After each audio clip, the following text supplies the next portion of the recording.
Mga kababayan ko, magandang gabi po sa inyong lahat. Nandito po kami para ipaalam sa inyo yung mga palisiya na dapat nating sundin ang direksyon natin kung saan tayo patungon. Lahat na ito po ay ginagawa namin, believe me, because the interest of the nation calls for it, demands for it actually. I have to be productive as president. And in order to do that, I have to go around and look for myself the situation all throughout the country.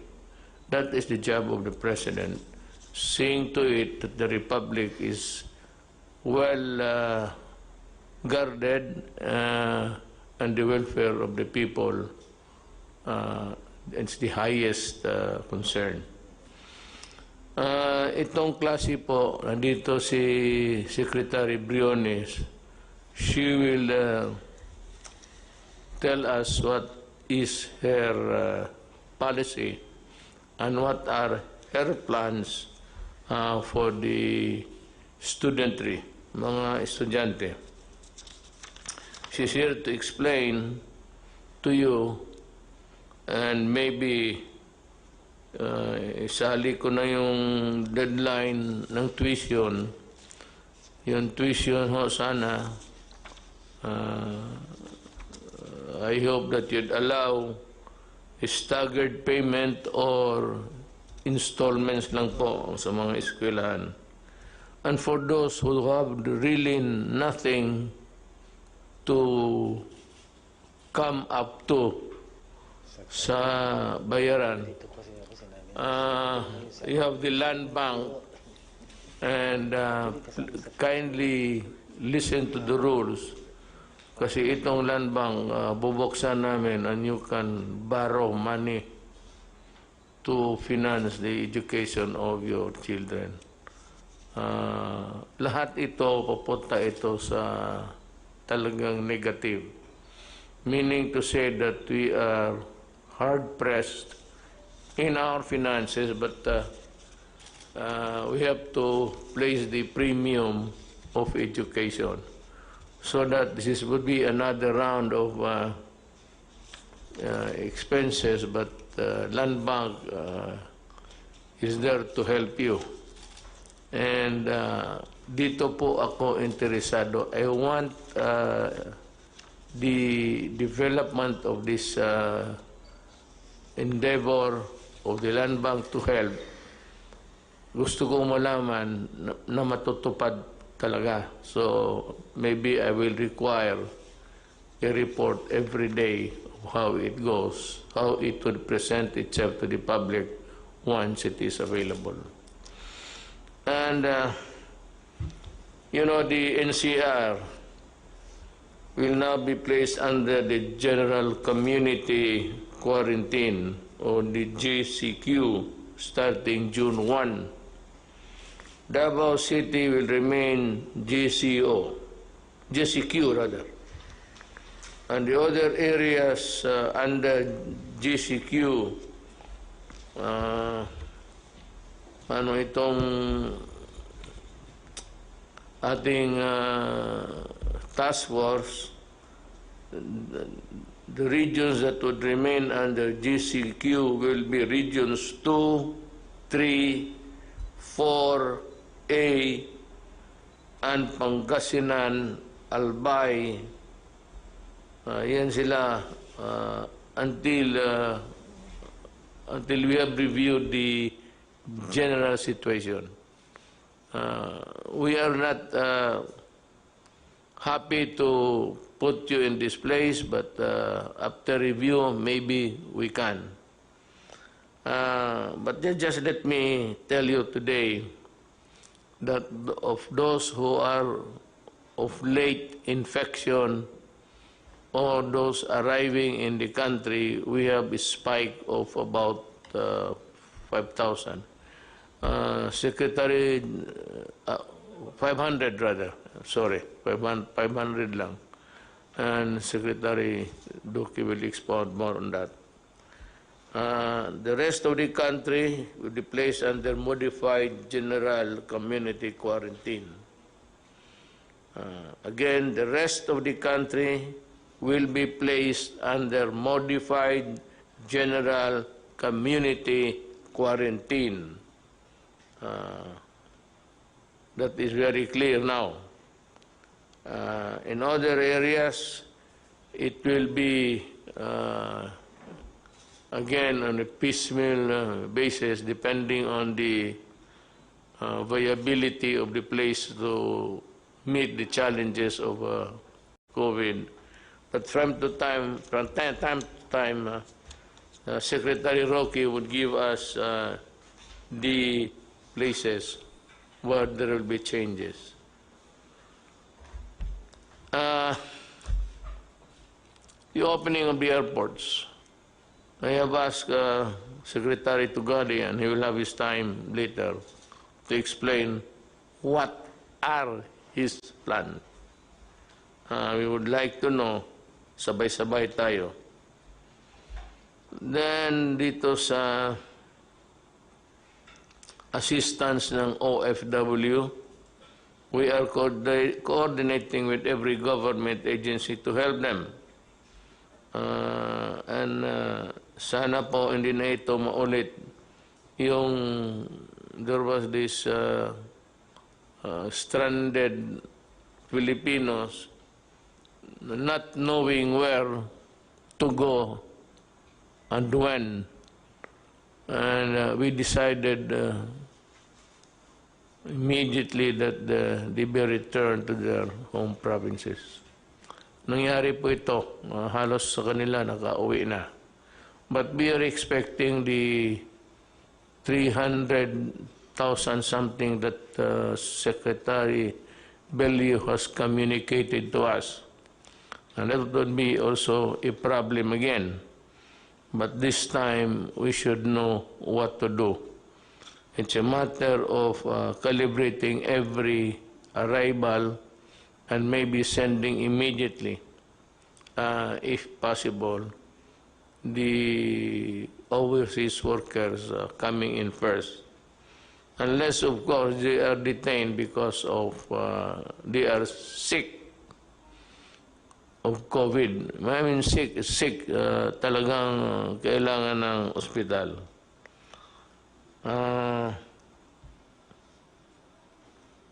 Dito naman sa, well, let me appeal to itong mga landlords, the owner of lahat na, malls, bazaars, big stores, whatever, na merong mga anong tawag nito, yung franchise nila sa may mga different stores selling different anything. What you have is you own the big building to be rented out. Marami dito sa kanila po gusto ninyo na magbayad ng 50% even if they are not operating. Actually, I am at a loss really to explain to you how. But you know, when you collect from somebody who is not earning at all, it's practically flogging a dead horse. Kung patay na yung kabayo, baski gaano mo kahampas dyan, di na mabubuhay yan. And that is what's happening. If they are not earning, where will they get the 50% to pay? If not the 100% that you'd want to collect. So, it seems to me a problem, but I would like to appeal to the owners of the buildings, of the malls and everything. Ganito na lang, just pray everybody has a God just pray that the vaccine, ang target nila is September. September, I think China will be able to distribute, if I'm not mistaken, and the other countries are catching up. Everybody is at it, so they are really trying their very best. Kaya lang, itong China, hindi ito hambog, wala itong ere, but they you know, they work, and I'm very sure that they will be the first one of the countries that would be able to come up with the vaccine. Ang atin ito is yung mga rental sana, balikan ko, should be a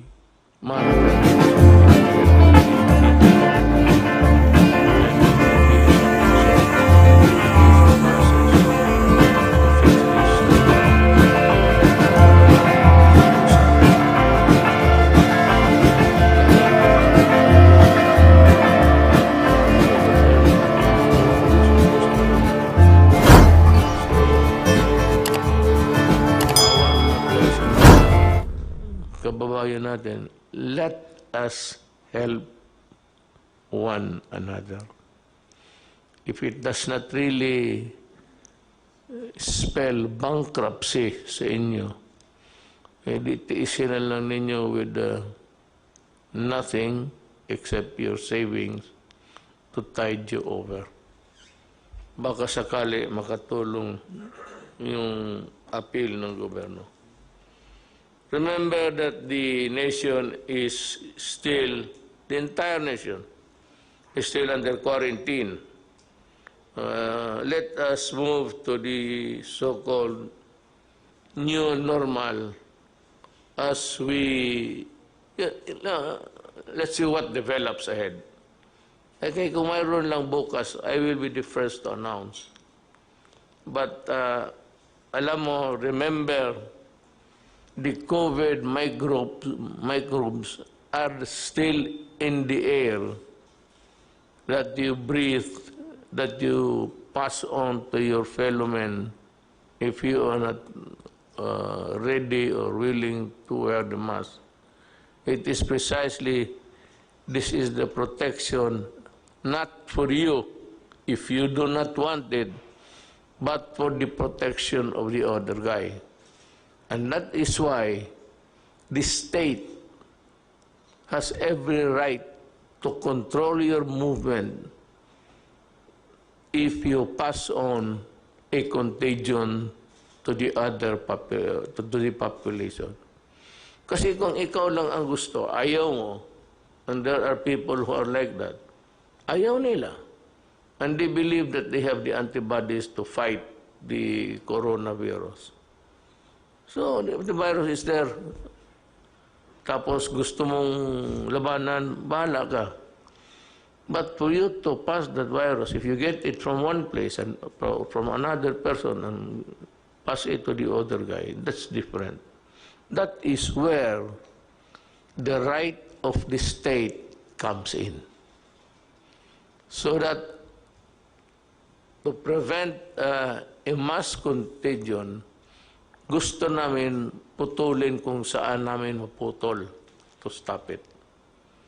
That is the reason of the essence of the police power of the state, to come up with measures to protect public interest, public health, public safety, lahat. Nandiyan yan. Case of peace and order, magkagulo, the state comes in. Yung may contagion and everybody is dying, falling, kasali yan. Public interest, if say, uncontrolled movement, or baski people trying to seize other people's property or things like just being into a state of anarchy. The state has the right to come in and put a stop on it. That is the survival of the Republic of the Philippines.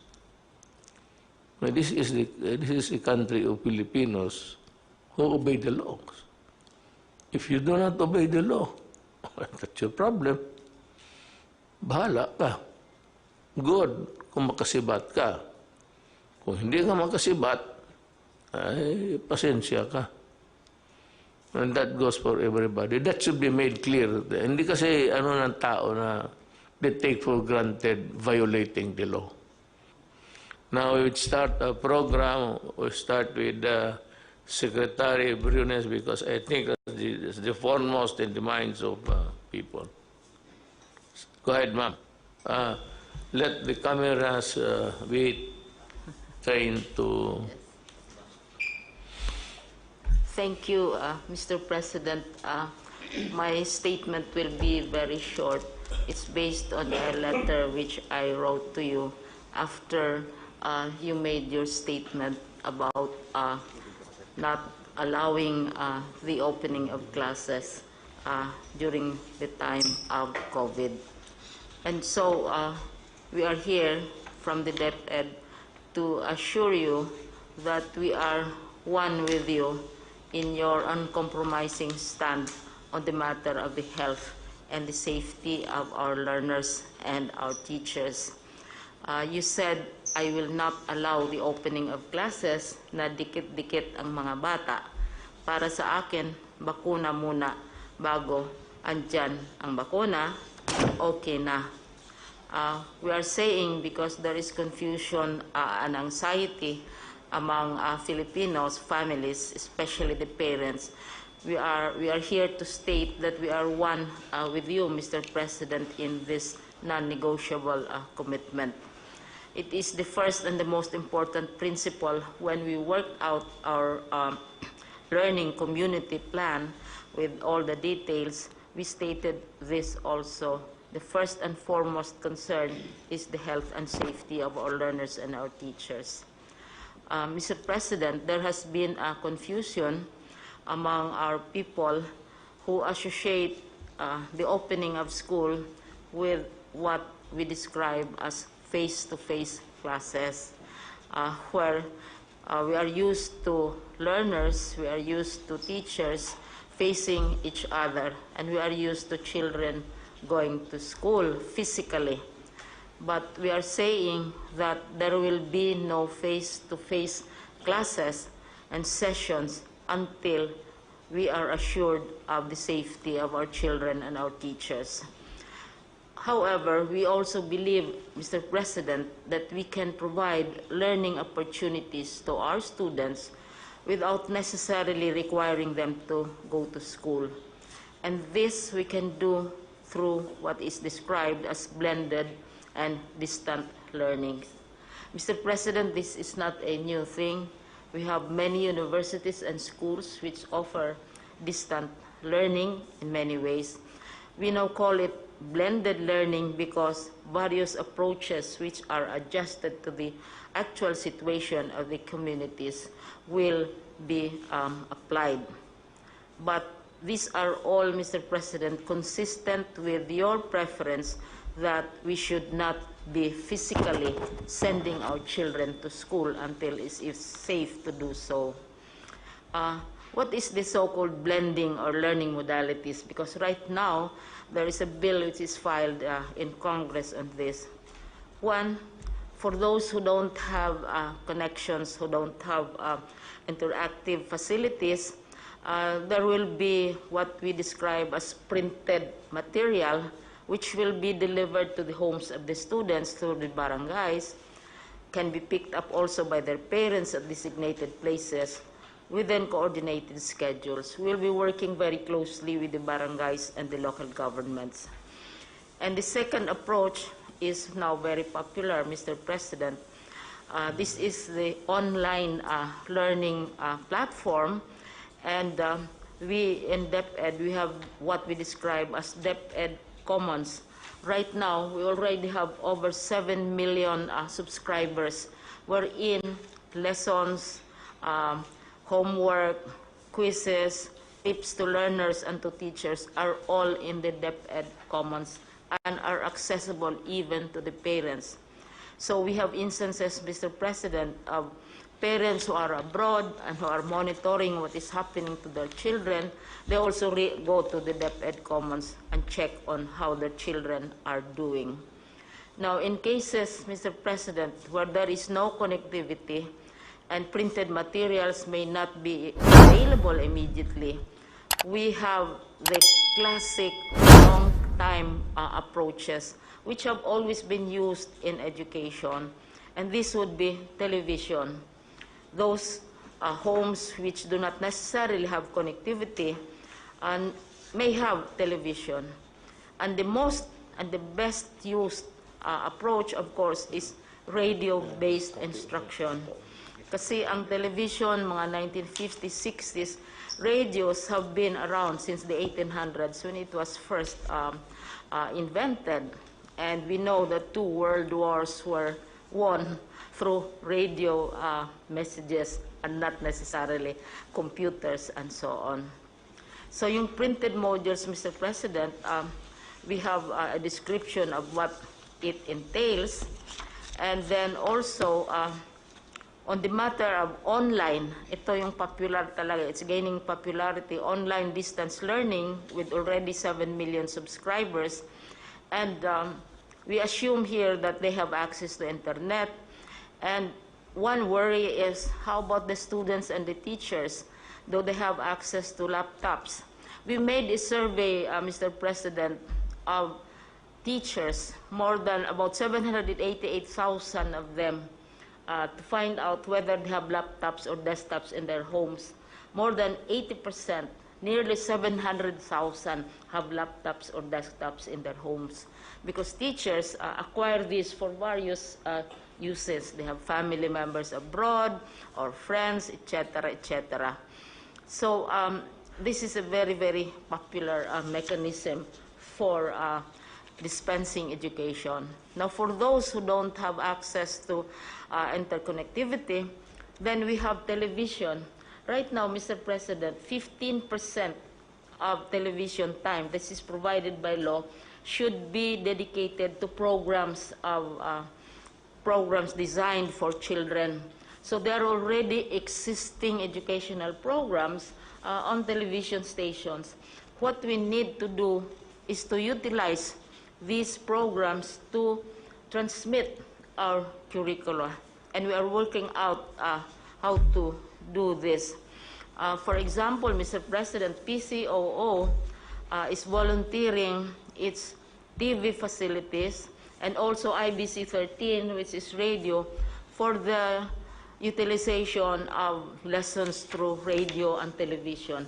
Radio and television for those who don't have access to a computer. Now, radio-based instruction is quite popular, Mr. President, because right now, municipalities are volunteering. Usually, municipalities have their radio stations. Cities have radio stations. There are local radio stations, and big networks also have radio stations. And many of them have lessons, which yung tawag nyon is schools of the air. Mayroong mga religious groups, they give lessons in agriculture, lessons in whatever sciences over the air, because alam nila not everybody has access to television or to online computers. So ito yung pinaka ancient, pinakamatandang paraan for teaching as an alternative to face-to-face. Now, Mr. President, what we are doing in the regions is, the regions are different from each other. Some regions have many islands, some regions have many mountains, some regions have interconnectivity, and so on and so forth. So what our regions are now doing is to translate our curriculum from curriculum for lecture, the teacher lectures the children for long periods of time. It has to be translated, one, into digital modes sa platforms natin, into television programs, because children have to be taught through in a different way. Iba yung effect ng television programs because their attention span can be very brief as well. And then also converted into radio scripts. So this is where much of the work is now being concentrated. What we are saying, Mr. President, is that we fully and completely support your stand that our children should not be exposed to the dangers of COVID-19 physically, but we are also offering opportunities for them to continue their studies and their learnings. And some people ask, are we prepared? What we are trying to do, Mr. President, are not really new. Hindi naman to bagong invento, because distance education, many universities have distance education programs. Many local governments have radio stations. We are utilizing existing ways of communication without necessarily requiring our children to go to school. So they can still go to school, they can still study, teachers can monitor them as well as their parents. So ito yung namin, Mr. President, which we would like to share with you, and we seek your approval of our alternative ways of learning, which are already existing right now. And these are being done by many schools. But this time, mas malaki ang emphasis because we are now shifting to less physical, face-to-face classes. But education will continue, Mr. President. Thank you. I'm impressed with the simplicity of the program, and I believe that all that you have said is really feasible. Radio, walang television, and all of these things. I believe we have a very workable program, and I support you. Thank you. And should you require any help from any of the departments, feel free to communicate with them. If it's a question of funding, I will, so to speak, scrape the bottom of the barrel. Just to, well, kung wala na tayong pera, edukaran lang sa edukasyon sa mga bata. We will have to forgo many things along the way because of what happened. But education, I think, if it is compromised, it should be negligible, so that it should go on, because the future of this country depends on how we educate our young people nowadays. I agree with you in this program. I support you. And if there's anything that we can do, the ILG and or whatever, we will Thank you very much, Mr. President. endeavor to help you. Thank you. So, with that, we're through with education. I would just like to announce to the public, as of today, we have a total number of COVID cases of 15,588. Now, the recoveries, 92 new ones, with a total of something like 3,598 to date. Ang patay po is 921. So you would see that Philippines has ratio and proportion vis-a-vis with the population. We have a low rate of mortality here in this country. The total active cases is 11,069.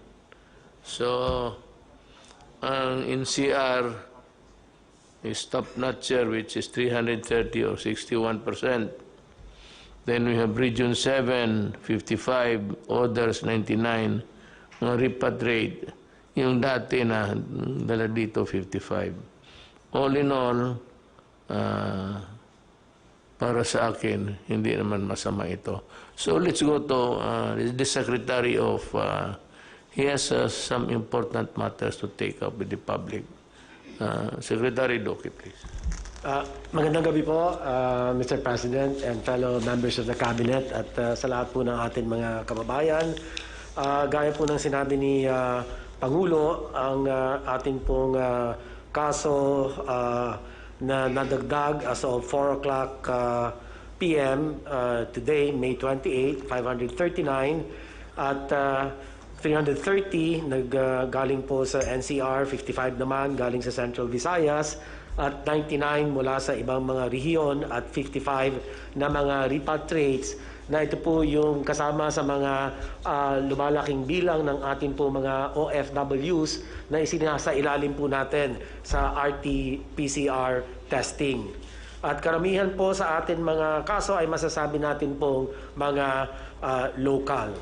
Ang total number of cases po natin ngayon ay 15,588 at kumpara po sa nakaraan araw ay ang trend ng bilang ng mga kaso ay tumaas, ngunit dahil po ito sa patuloy din na pagtaas ng bilang ng mga kasong atin pong nababalidate.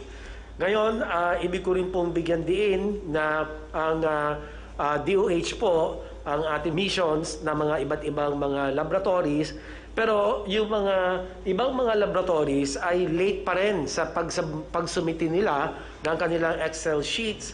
Yung iba naman po ay patuloy ang manual validation process. At yung mga ibang ibig kong bigyan na pansin ang mga laboratorio na nag-automate na po ng kanilang mga sistema. So mabilis po ang pag-sumite ng kanila pong mga laboratory results.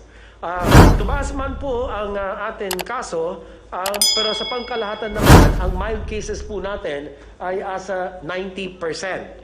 At 7.3% naman ang asymptomatic, yung wala pong nararamdaman na sakit. At less than 2% naman po ang severe to critical cases. At ibig ko rin pong bigyan din na sa kasalukuyan po ang ating health systems capacity ay sapat. In fact, we have 60+% reserve capacity.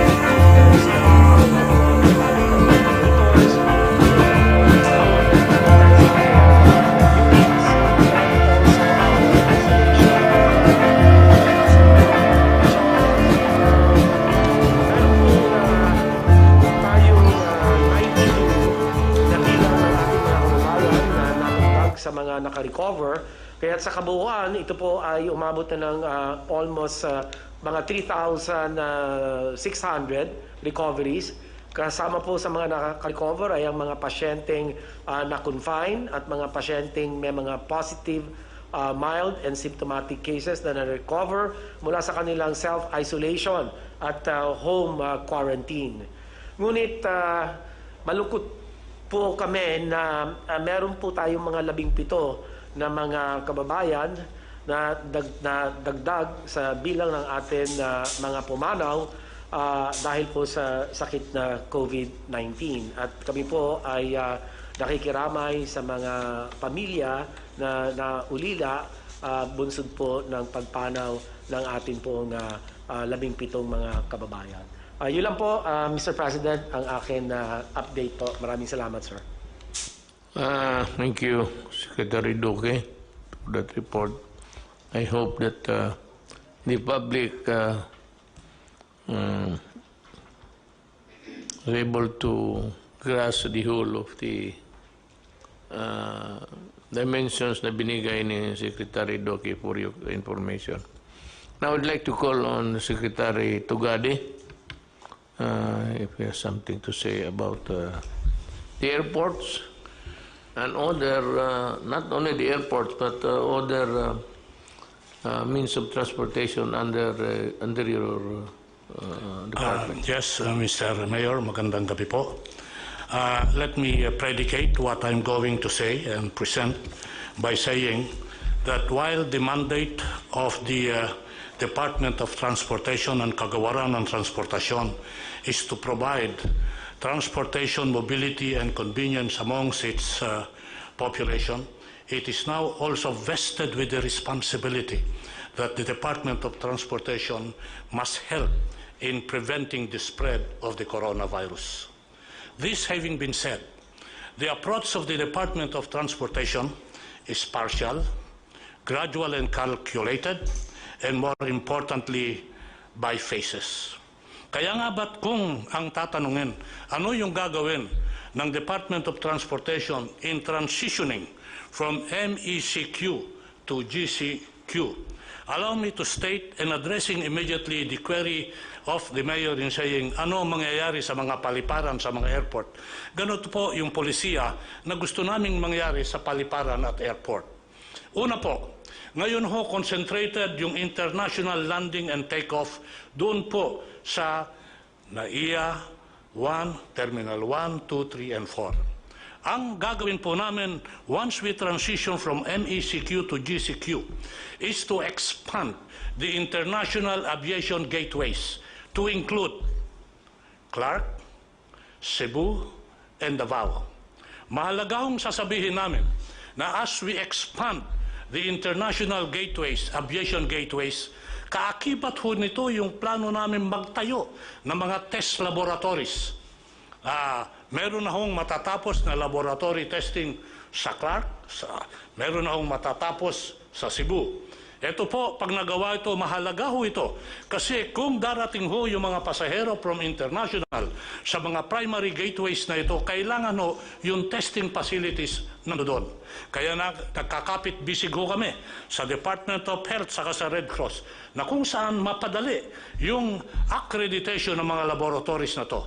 Mahalaga ho na sabihin na while we put up the testing laboratories, there are already accredited hospitals which can do the testing in Clark and in Cebu. Kaya nga ho, kung wala pa yung accreditation ng Red Cross or ng DOH, pwede na hong gamitin yung mga paliparan na to. Hangarin po namin na kung sa pag-umpisa ng transition from MCQ to GCQ, hangarin po namin na every 1 or 2 weeks, dagdagan yung international gateways para mapasama yung Zamboanga, Iloilo, Bacolod, and Bohol. Mahalaga ho ito kasi this is one way of decongesting what is happening right now at NAIA Terminal 1, 2, 3, and 4 and putting it in the provinces and region. Bear in mind that we are an archipelago and therefore it is imperative that we spread the aviation centrum of operations to other parts of the country, other parts of the region. Kaya nga ho gagamitin ito. Ngayon, ito po yung international. Kaakibat ho nung international ay yung domestic operation. Ialaw po namin na magkaroon ng domestic air operation doon po sa GCQ to GCQ. Mahalaga ho ito pagkat gaya ng sinabi ko, tayo ho ay isang archipelago. Kaya nga ba kung magkakaroon tayo ng operasyon sa Mindanao at Bisaya, hindi ho natin ililimit na magmula at magsimula sa Central Luzon yan. Meron na hong Visayas and Mindanao. And we will start what I call, Mr. President, Mayor, Sir, yung tinatawag namin na Hub and Spoke Operation. HUB-SPOKE. Na kung saan, kung darating yung mga malalaking sasakyan sa mga probinsya, magkakaroon ho ng domestic operation yan. In other words, gusto ho natin na magkaroon na ng hubbing operation sa mga probinsya at region natin nang sa ganon, ma-spread yung aviation potentials at maitanim yung punla para sa tinatawag natin not only of domestic mobility but more importantly and so yung domestic tourism. Ito po, Mayor, ang general approach sa aviation. Kung papayagan po ako ng ating mahal na alkalde, presidente, magsabi lang ho ako ng ibang mga pamaraan at panuntunan na gagawin sa ibang transportation sector, kagaya ng tren, ng road, at ng maritime, kung papayagan po ng ating Pangulo.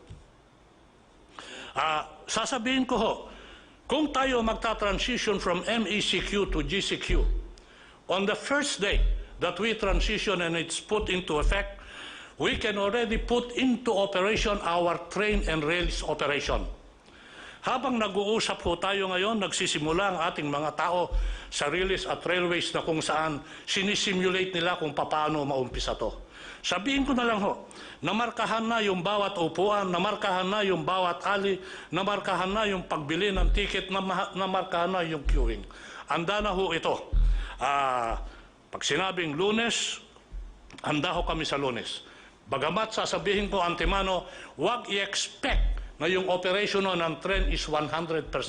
As I said, we have to balance our mandate to provide transportation with our responsibility to help in the spread of the virus. Therefore, the capacity will also be limited, gradual, and calculated.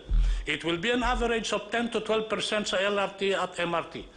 Doon sa PNR ang capacity mga 35%. Ngayon ho, para maayos ito, sabihin ko na lang ho, part of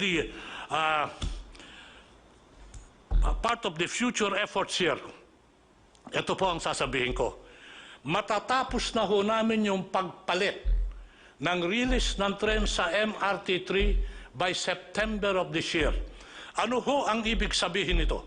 Ang ibig hong sabihin nito na pag umandar na yung MRT3 sa kabuuan ng kanyang pagdagusdos at maayos na yung tren, yung average headway ho natin na 5 minutes, mababawasan ho yan.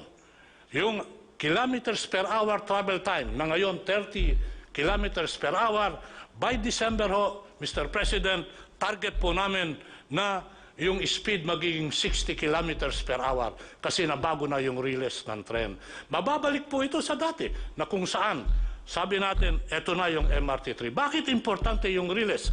Importante yung release sa katren pagkat, kasi ho, Mr. President, massive ho ang pasahero nito kumpara sa modernized jeepney, sa Grab, sa taxi, mas madami ho dito.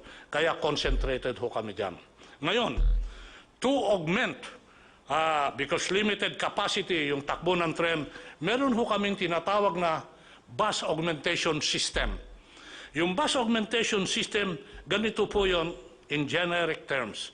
Ikakasaho namin yung operation ng tren with a bus operation following the same line.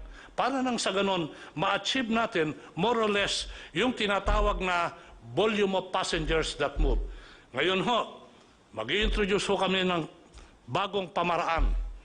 Ito hong bus augmentation system ay magkakaroon ng tinatawag na dedicated lane sa EDSA, mid-lane. Ibig sabihin, may tatakbo ho dyan na bus. Sa umpisa ho, kasi sinabi po natin, gradual, calculated, and partial. Ito ho, baka gamitin ho muna namin dyan, Mr. President, mga 300 to 500 buses. Sasamahan ho yan. Pag nagawa ho ito, i-increase po namin yan. Maalala niyo ho yung LRT na nasira ng 3 istasyon na hindi pa mag-ooperate ngayon? Lalagyan ho namin ng bus operation yon para yung 10 stations ng LRT will be put in operation with the combination of rail and bus. Meron hong bus augmentation system, babaguhin ho namin ng EDSA. Sasabihin ko na rin ho, yung gagawin nating landscape sa EDSA. Ultimately, magkakaroon po tayo ng tinatawag na bike lane na kung saan nakikipagkapit-bisig kami sa MMDA at the Department of Public Works para maumpisahan at buhayin ulit yung tinatawag na bicycle lane. Pag ito ho na-prove sa aming eksperimento na kaya, gagawin ho namin yung strukturang permanent. Sabihin ko lang ho na yung bicycle lane will not be limited to EDSA. It will be limited to parts of the country if it works. Ngayon ho, ang component ho ng road sector, kung o-operatein mo yung road sector, ano naman ang mag-ooperate sa kalsada? Nasabi ko na ho, yung bus augmentation system. Ma-ooperate ho yung P2P, point to point. Wala hong stop yan. Ibig sabihin, itong P2P, sasama sa dedicated lane, sa agos ng dedicated lane. Nandiyan po, yung tinatawag natin na yung Grab sa taxi, pwede hong mag-operate yan. Sabihin ko na lang ho, Mr. President, alam niyo ho ba na uumpisahan natin part of the new normal? Magkakaroon ho tayo ng digitalized operation sa taxi, sa bus, na kung saan merong cashless transaction, again, to help prevent the spread of the disease. Ito na ho yung mga card system. Ginagawa ko, ang gagawin ko namin sa taxi, sa mga modernized terminal sa pasya. Part of the digitalization program, pinag-cover sa Pinoy, just to show to people who are visiting the taxi, ano ba yung digitalization program? Alam niyo ba? Yung lisensya ngayon, pupunta ka sa LTO, doon mo kukunin. Ngayon, minsan yung address nila, problema ho yan, hindi totoo. Nagkakaroon ho kami ng online issuance and application. In addition to that, yung mga lisensya at plaka, yung renewal ng plaka at lisensya, hindi ka na ho pupunta. Plano namin sa LTO offices. I-deliver ho yun ng courier. This is one way also of making sure that the addresses dun sa mga na-issue ng lisensya ay totoo. Kasi ang nangyayari ho ngayon, pag nagkakaroon ho tayo ng problema sa kalsada at hahanapin mo yung address, wala ho doon.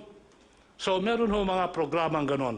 Sasabihin ko na rin ho, part of the digitalization na ginawa na namin even before the COVID is the robotics. Meron na po tayong robot sa LTO. Sila ho yung gumagawa ng plaka. So ito ho, mga gagawin natin. Ngayon ho, kung mararapatin, Mr. President, let me say a little bit about maritime. Dalawa ho yung programa na ginagawa for the first time during the term of President Duterte, Mayor Duterte.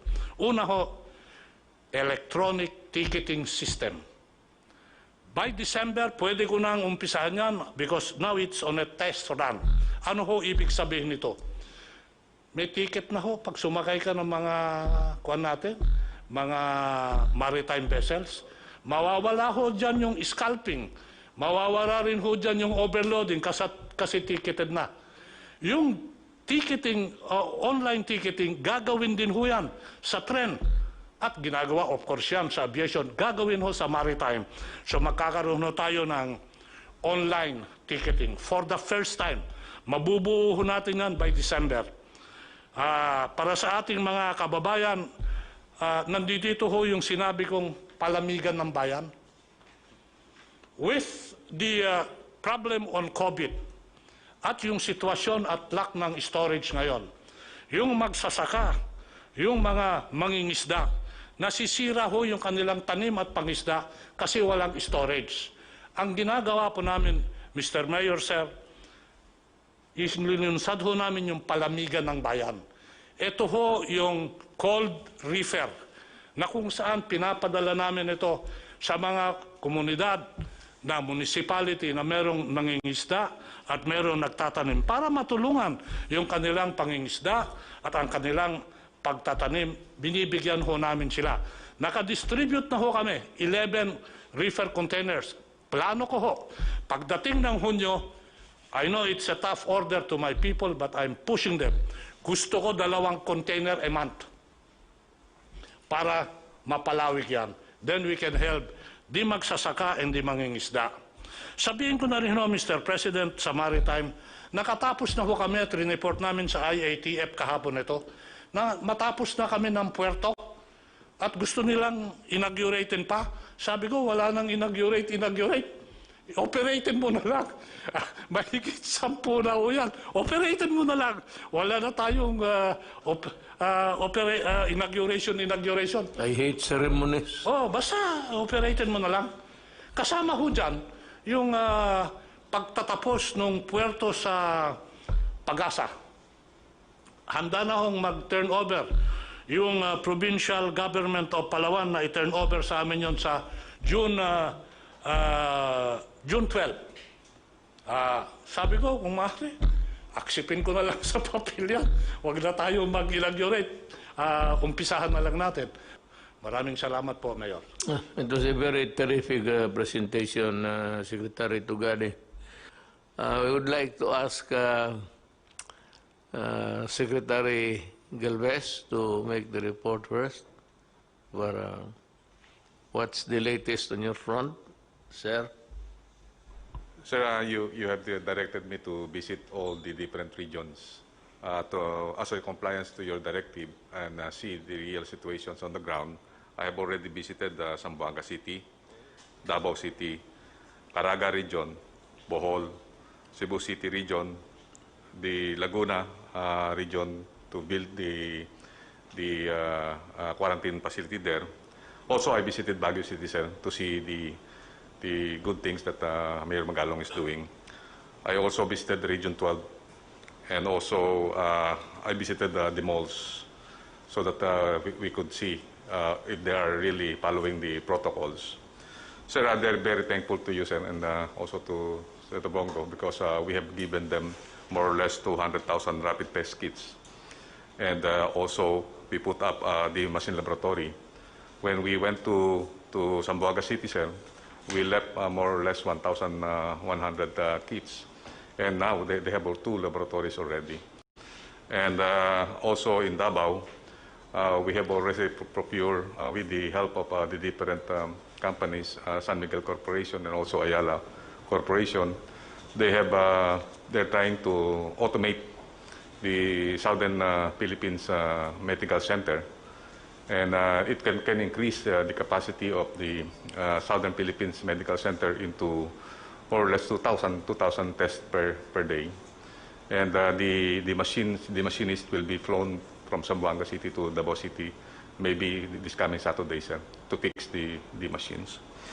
And then also the Caraga region, they're very thankful because also we provided them 2,500 test kits for every province.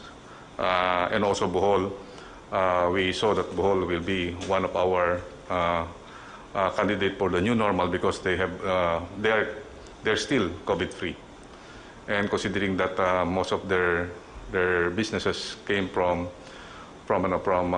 tourism, we are planning that we will have preparations for local tourism this coming June and July, and then they may be opening up. If the situations improve, they will open up tourism again in Bohol, and they're thankful that we have given them hope that Bohol will be our model for the new normal.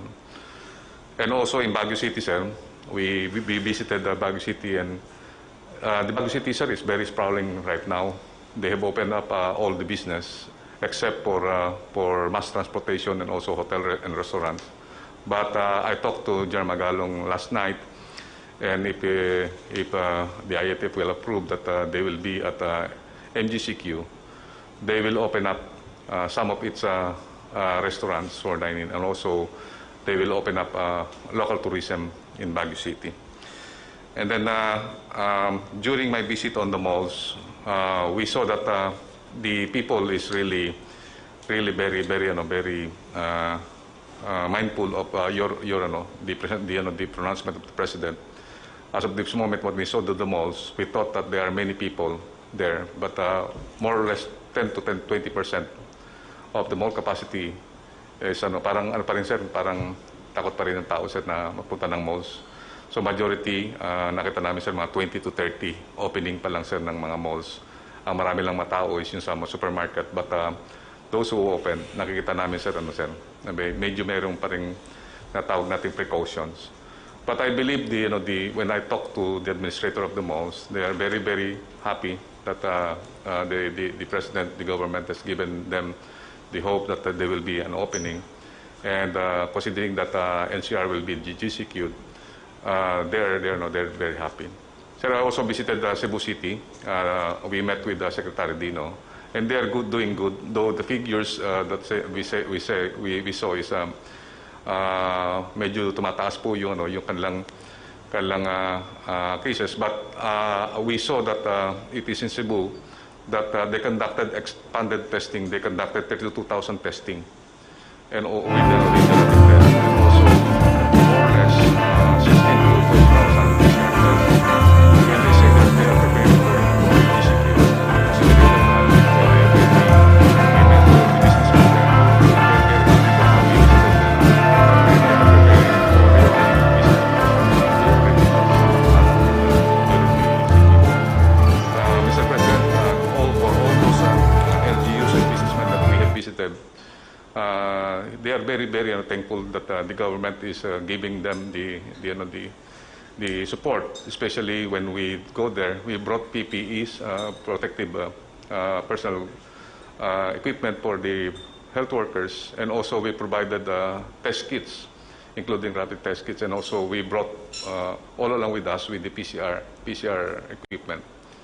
That's all, Mr. President, and I would like to convey the gratitude of our local government officials and businessmen for the visit, sir. And also the gratitude of the nation for your untiring services, General Galvez.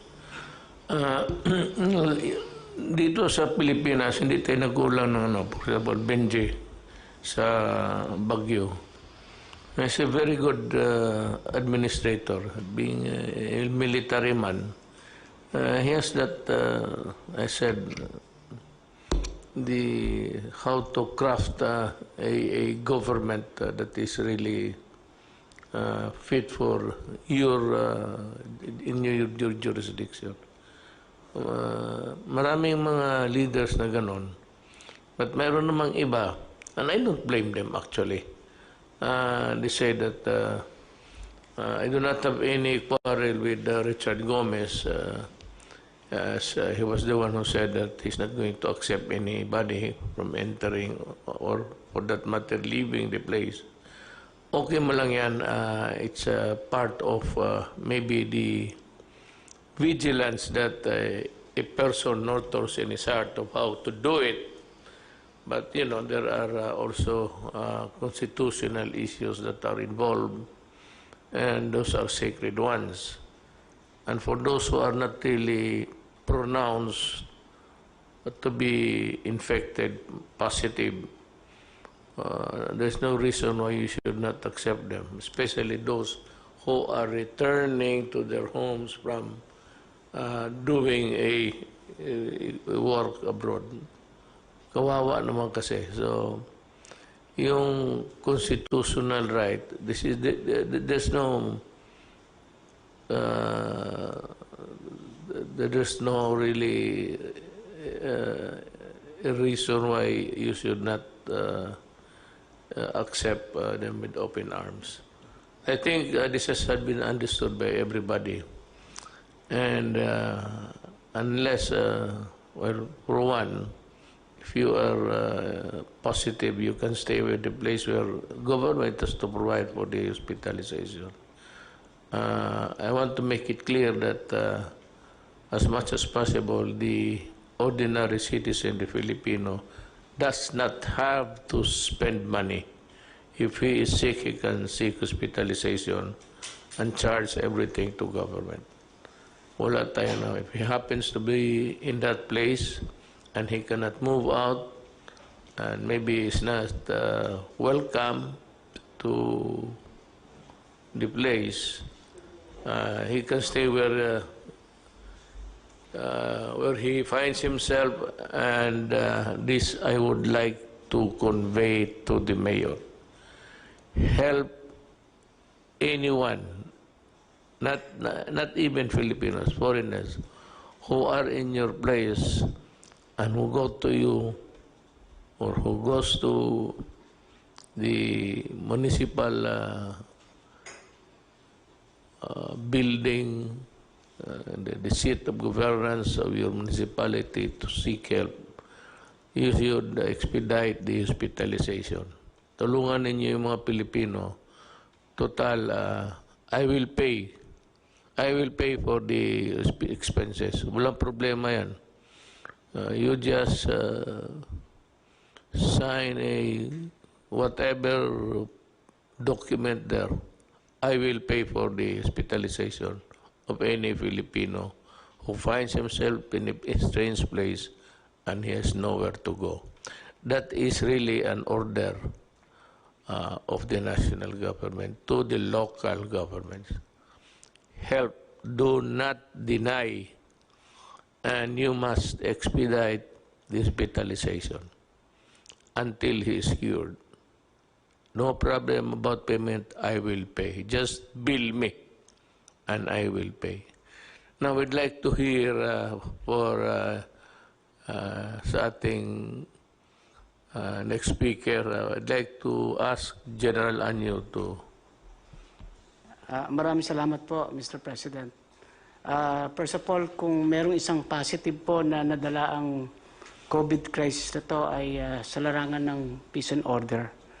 Mula po nung panahon bago mag-lockdown, mula January 5 hanggang March 16, 11,004 criminal cases po ang lumitaw or crimes.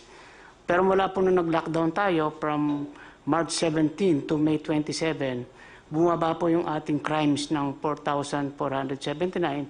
60% po ang naibaba sa tinatawag nating mga crimes, sa 8 focus crimes. So ito po ay magandang development sa larangan ng peace and order. Pati rin po sa Bureau of Fire Protection, ang ulat nila, kung ikukumpara po yung period mula January hanggang May, sa period po ngayong 2020, from 11,236 fire incidents, bumaba po ng 10,698, 5% po. At sa mga namatay sa sunog, from 283 to 162, 43% down din po ang ating mga casualties mula sa fire. At sa ating mga violators naman po ng quarantine, 184,000 po, 467 ang nakaroon ng mga violations at 54% po ay naaresto. Ang iba naman dito, katulad ng 9% ay binigyan lang ng warning at ang 37% naman ay pinagmulta. Tuloy-tuloy rin po ang pagbamatay natin sa lahat ng peace and order. Sa atin po namang repatriation ng OFWs, ang lahat po ng ating LGUs ay tumatanggap na po ng mga OFWs katulad po ng inyong instruction. Kung noong una po ay merong alanganin sapagkat hindi sila sigurado kung ito ay pwede pang makapanghawa, so nagkaroon po kami ng kasunduan sa lahat ng LGUs, mayors at governors na lahat po ito ay tatanggapin at pwede na lang sila mag-impose ng additional home quarantine. At kung talagang ang bahay ay masikip, pwede po sa isolation facilities sa mga barangays para abot tanaw na rin yung ating mga OFWs ng kanilang mga pamilya. So sa inyo pong kautusan ay matatapos po natin hanggang Sabado na maiuwi lahat. Ang natitira na lamang po ay 11,889 pero ang karamihan po ito ay nakabook na yung kanilang mga biyahe hanggang Sabado. At ang naiwan na lang ay 6,468 na kaya po nating matapos ito hanggang weekend. Sa atin pong pagbabago mula MEGCQ papuntang GCQ areas at iba naman pong LGUs ay magiging MGCQ, handang-handa na rin po yung ating mga LGUs sa pagpapatupad kasama yung ating mga kapulisan. Magkakaroon din po kami ng mga pagbabago katulad ng modified checkpoints ang ating patutupad. Meron po tayong mga mobile at spot checkpoints at ito ay nandito sa mga strategic location para hindi magkabuol-buol ang trapiko. At magiging mahigpit pa rin tayo sa mga provincial borders. Within the province po ay hindi na kailangan yung ini-issue ng mga barangay quarantine pass. Travel pass na lang po para sa pagdaan niya from one from one province to another o kaya ay from one region to another, ay makikita po natin na may kabuluhan talaga ang nagbibiyahe at hindi siya nagbibiyahe lang para sa leisure lang. Patuloy din po yung pag-inspection natin kasama ang DTI at DOLE sa iba't ibang mga business establishment para masigurado na ipinatutupad yung ating tinatawag na minimum health standards, lalong-lalo na po yung pagsusuot ng face mask, yung physical distancing, at yung pagsunod po na may limit ang kapasidad sa pagtanggap ng mga customer sa loob ng mga shop at mga mall. Sa atin naman pong SAP distribution, nakahanda na rin po tayo sa second tranche at iniintay lang po natin ang pagbaba ng mga pondo galing sa DSWD sapagkat ang gagamitin nila ngayon ay automated payment. Base po sa mga SAC form na na-submit noong unang first tranche, mas mabilis po ito sapagkat mga pag-automated payment na iwasan na rin yung pagkukumpul-kumpulan at doon sa lugar na malalayo naman po ay manual pa rin pero katulong na po ang Armed Forces at saka Philippine National Police. Yung 5 milyong additional po ay kinukumpleto natin yung mga pangalan. Sa ngayon po ay nasa 3,818,608 names na po yung nakukuha natin at ito yung mga priority na makatanggap sa second tranche. So handang-handa po ang ating LGUs at ang ating mga kapulisan para sa pagpapatupad ng bagong inyong idineklara na mga classification. Bilang tulong din po sa ating DOTR, yung binanggit po ni Secretary Tugade, na gusto natin na ang bicycle po ang maging isang pangunahing pamamaraan ng transportasyon. Kaya nagpababa rin po ako ng memo sa ating mga LGUs na yung lahat ng mga major thoroughfares ay magdugtong-duktong, magkaroon ng bicycle lanes para ito po ay ating ikampanya na gamitin ng ating mga kababayan bilang pangunahing transportasyon, lalo na kung malalapit lang naman yung mga opisinang pinapasokan at mga lugar na pinupuntahan. Yan lang po, Mr. President. At ready na po kami para sa pagpapatupad ng bagong mga deklarasyon ninyo sa classification ng iba't ibang lugar sa Pilipinas. Thank you po. Yes, thank you, General Anyo. Alam niyo, if you heard him correctly, I was talking about enforcement and the role of the police. I repeat, there is no martial law in the Philippines. Far from it. We are exercising the power of the state to protect public health. That is all there is to it. Now, because sometimes enforcement can be a very tedious process in explaining to the ordinary citizen. Please understand that these are things which we have to do because it is needed to be implemented. Yun lang po, huwag kayong matakot that there will be no arrest, detention or anything. It's purely, if at all, if there's any intervention or interdiction done by the law enforcement agencies. Pati yung military, the role is just to implement the law. They are called upon to assist the civil government. Yan lang ang trabaho na at makita ninyo, we are progressing at a very fast rate because we were able to put in place the rules to be followed when COVID came in like a storm from the outside. Now, for our last speaker, I'd like to just give the floor to General Lorenzana. Maraming salamat, Ginoong Presidente. Ito po ay dagdag lang sa mga ulat nila General Galvez at saka General Anyo tungkol dito sa mga ginagawa natin sa mga OFWs. Yung pong utos ninyong magpa-uwi tayo ng mga 24,000 OFWs na nasa Manila, ay natupad po. Saka nalampasan pa po natin yung bilang na yon. Ang ating naipauwi ay 26,590. As of last night, mayroon pang mga OFWs niyan, kasama na yung mga bagong dating na 77,569. Ngayong araw na ito, umalis na, umuwi na yung 3,597. Meron pa ang titirang 3,972 na pwede na makakauwi nitong linggong ito. Mr. President, yung ating sistema ay naayos na natin. Medyo nagkabuhol-buhol ng una dahil marami tayong mga salubong na problema. Pero naayos na po natin ito dahil pinag-isa-isa natin. Kipag-unayan kami sa DOTR, sa DILG, at saka sa DOLE. Dahil lahat po ng mga ahensya na yan ay may pakialam sa OFWs. Mula ngayon hanggang katapusan ng Hunyo, sabi ni Secretary Bello ay may darating na 40,000 na OFWs. We can assure you that okay na yan, maayos na natin yan.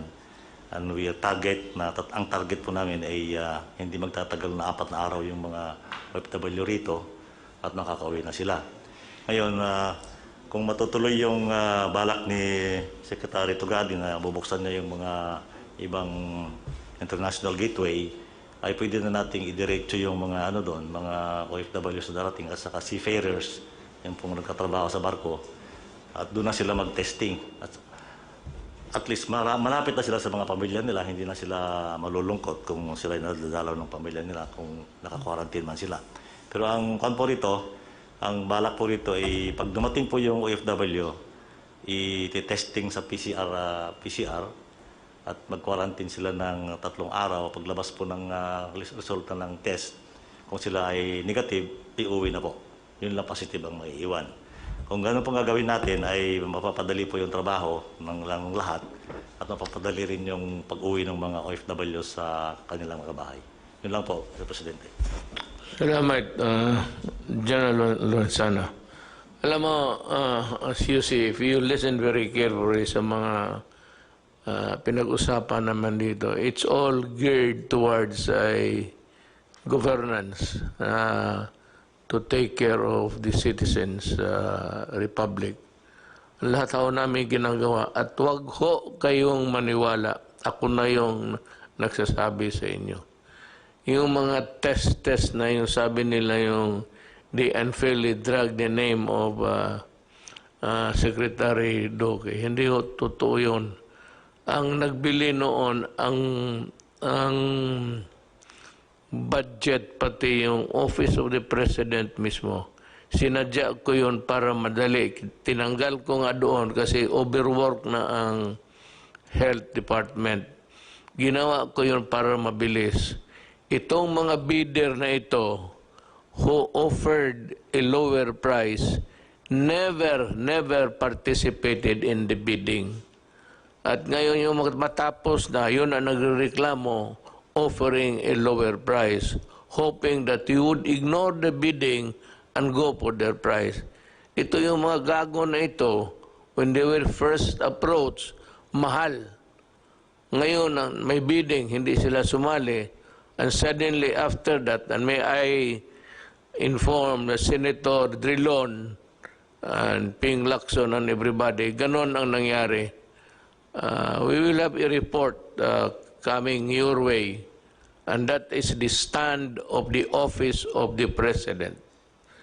Kami ho ang nag-utos niyan na dito na sa budget para pag-release ng pera madali, diretso na. It so happened that we have some talagang mga bullshit na tao at kayo't pa maniniwala ka agad. You better wait for the official report, at least for respeto. A little respect coming from the Office of the President, kasi sinadya ko yan. Right at the beginning, you must have heard, sinabi ko, itong pera na ito at binigay ng Congress, wag na wag ninyong gamitin. I said, I even used the word, do not fuck with it. Kasi sabi ko, emergency ito. Itong mga bidding, for as long as we are in a democracy, at sinasabi ko na nga ho sa inyo, tanggalin ninyo yung lowest bid. The lowest bid is the culprit of all corruption, be it national or local. Tanggalin ninyo yan, maghanap kayo ng ibang paraan. Kasi yung bidding na yan, people go around just to make money without really the things that they want to participate in a bid which is non-existent insofar as they are concerned. They are using yung mga cornering of contracts tapos go into a bidding. And we can explain that carefully. Ito si Senator Drilon, sabi niya, I want where the money went. Well, you will have the explanation. And better believe it because yun ang totoo. Hindi naman kami nabubula. I said, we do not, Nabico do not fuck with the people's money. With more reason that we will not fuck with the money. That argument. Madilim na kahapon, ikaw ang mag-aahon. Sa piling mo, di ko mawawala ang korupsyon.